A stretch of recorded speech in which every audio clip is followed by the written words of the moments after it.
दिल्ली के जंतर मंतर से शुरू हुआ छात्रों का आंदोलन अब सिर्फ सड़कों तक सीमित नहीं रहा, बल्कि देश की राजनीति के केंद्र में पहुंच चुका है। राष्ट्रपति शासन की मांग से लेकर शिक्षा मंत्री के इस्तीफे की मांग, पुलिस कार्रवाई पर उठते सवाल, विपक्ष के लगातार हमले, सरकार का जवाब, सोनम वांगचुक के समर्थन में विदेशों तक हो रहे प्रदर्शन और इस पूरे मामले में दर्ज हुई 10 एफआईआर, आखिर इस आंदोलन ने इतना बड़ा रूप कैसे ले लिया? सरकार और प्रदर्शनकारियों के बीच अब टकराव किस मोड़ पर पहुंच चुका है और इस पूरे घटनाक्रम का देश की राजनीति पर क्या असर पड़ सकता है? आइए जानते हैं इस पूरे मामले की शुरुआत से लेकर अब तक की हर बड़ी अपडेट। दिल्ली के जंतर मंतर से शुरू हुआ छात्रों का विरोध प्रदर्शन अब बड़े विवाद में बदल चुका है। कॉकरोच जनता पार्टी यानी सीजेपी ने राष्ट्रपति शासन लगाने की मांग करते हुए केंद्र सरकार को दमनकारी बताया है। पार्टी का कहना है कि जब तक शिक्षा मंत्री धर्मेंद्र प्रधान इस्तीफा नहीं देते तब तक आंदोलन जारी रहेगा। सीजेपी के नेताओं का दावा है कि यह आजादी के बाद का सबसे बड़ा छात्र आंदोलन है और अगर सरकार ने उनकी मांगे नहीं मानी तो आने वाले दिनों में लाखों युवा दिल्ली पहुंचेंगे। इस बीच जंतर मंतर पर देर रात तक बड़ी संख्या में छात्र डटे रहे। प्रदर्शनकारियों का कहना है कि वे गांधी और अंबेडकर के सिद्धांतों पर चलते हुए शांतिपूर्ण आंदोलन कर रहे हैं। वहीं सीजेपी के प्रवक्ता सौरभ दास ने दावा किया कि उनका व्हाट्सएप अकाउंट हैक कर लिया गया है। दूसरी ओर पार्टी ने आरोप लगाया कि प्रदर्शन के दौरान छात्रों पर पैलेट गन का इस्तेमाल किया गया, लेकिन दिल्ली पुलिस ने इस दावे को पूरी तरह गलत बताते हुए कहा कि उसके पास न तो पैलेट गन है और न ही उनका इस्तेमाल किया गया है। पुलिस ने लोगों से अफवाहों और अपुष्ट जानकारी पर भरोसा न करने की अपील भी की है।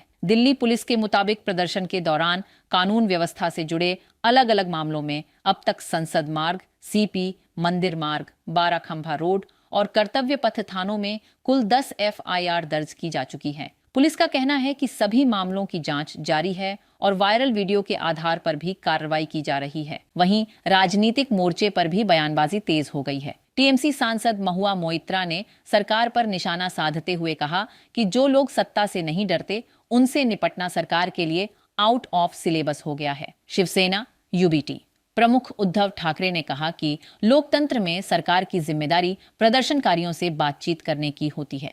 कांग्रेस नेता केसी वेणुगोपाल, प्रियंका चतुर्वेदी और सांसद चंद्रशेखर आजाद ने भी सरकार से जवाबदेही और शिक्षा मंत्री धर्मेंद्र प्रधान के इस्तीफे की मांग की। वहीं कांग्रेस नेता राहुल गांधी ने छात्रों के मुद्दे को लेकर प्रधानमंत्री आवास के बाहर विरोध प्रदर्शन किया। इस प्रदर्शन में कांग्रेस अध्यक्ष मल्लिकार्जुन खड़गे समेत कई विपक्षी नेता भी शामिल हुए।